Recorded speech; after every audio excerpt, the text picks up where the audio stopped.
He was born over a score of years ago, away up in the wildest part of the Wild West, on the head of the Little Piney, above where the Paulette Ranch is now. His mother was just an ordinary silvertip, living the quiet life that all bears prefer, minding her own business and doing her duty by her family, asking no favors of anyone excepting to let her alone. It was July before she took her remarkable family down the Little Piney to the Gray Bowl and showed them what strawberries were and where to find them. Notwithstanding their mother's deep conviction, the cubs were not remarkably big or bright, yet they were a remarkable family, for there were 4 of them, and it is not often a grizzly mother can boast of more than 2.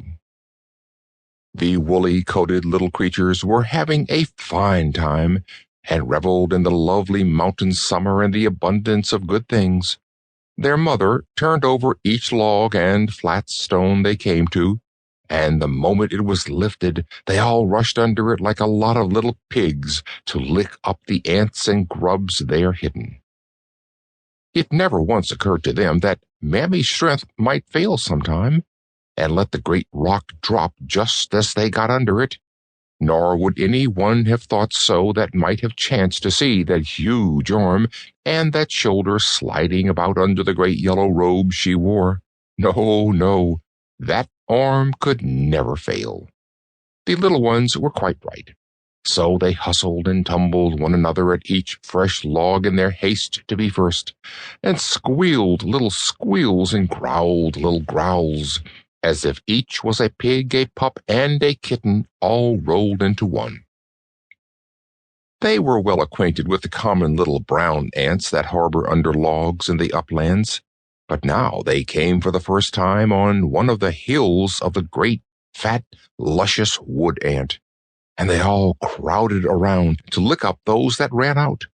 But they soon found that they were licking up more cactus prickles and sand than ants, till their mother said in Grizzly, "Let me show you how." She knocked off the top of the hill, then laid her great paw flat on it for a few moments, and as the angry ants swarmed onto it, she licked him up with one lick, and got a good rich mouthful to crunch without a grain of sand or a cactus stinger in it. The cubs soon learned. Each put both his little brown paws so that there was a ring of paws all around the anthill, and there they sat, like children playing hands, and each licked first the right and then the left paw, or one cuffed his brother's ears for licking a paw that was not his own, till the anthill was cleared out, and they were ready for a change. Ants are sour food and made the bears thirsty, so the old one led down to the river. After they had drunk as much as they wanted and dabbled their feet, they walked down the bank to a pool where the old one's keen eye caught sight of a number of buffalo fish basking on the bottom. The water was very low, mere pebbly rapids between these deep holes. So Mammy said to the little ones, "Now you all sit there on the bank and learn something new." First she went to the lower end of the pool and stirred up a cloud of mud which hung in the still water and sent a long tail floating like a curtain over the rapids just below. Then she went quietly round by land and sprang into the upper end of the pool with all the noise she could. The fish had crowded to that end, but this sudden attack sent them off in a panic, and they dashed blindly into the mud cloud. Out of 50 fish, there was always a good chance of some being fools, and half a dozen of these dashed through the darkened water into the current, and before they knew it, they were struggling over the shingly shallow.